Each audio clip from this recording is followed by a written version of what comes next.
Ohioans can register for an advanced course in President Obama's economic policies on November 6th with Senator Sherrod Brown. Here's a recap of this term's syllabus. Lesson 1. Government is the answer.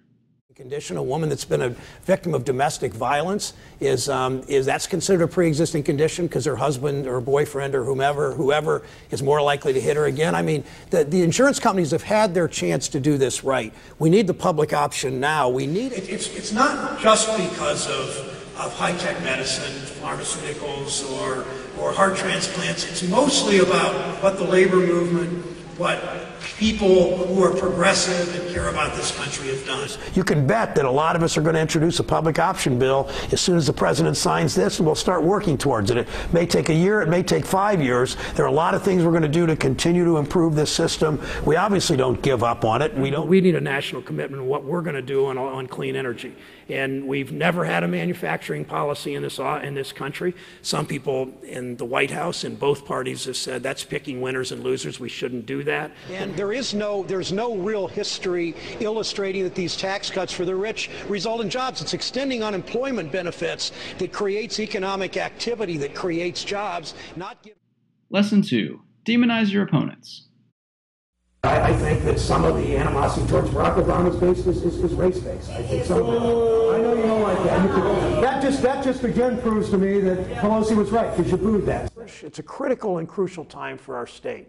We're in a tough fight to protect Ohio's middle class from a right-wing Republican assault. I look back in history, in some of the worst governments we've ever had. You know that one of the first things they did? They went after the trade unions.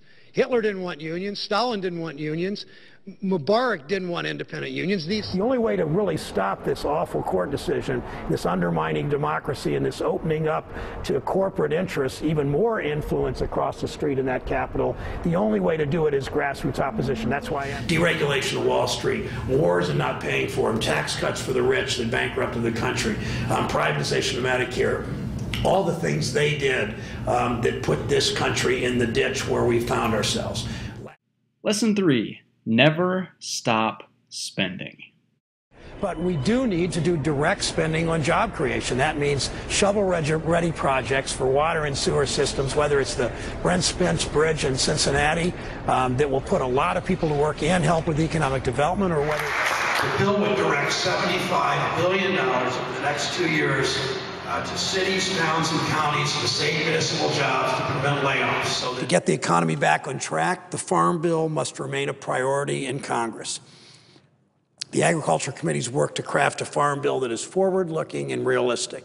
The Senate, you can't cut your way out of this budget deficit. You've got to have economic growth, and this whole focus of conservative politicians on cutting without investing in the future and without job creation is wrong-headed. But Ohio's unemployment rate was 9.1% in February 2009.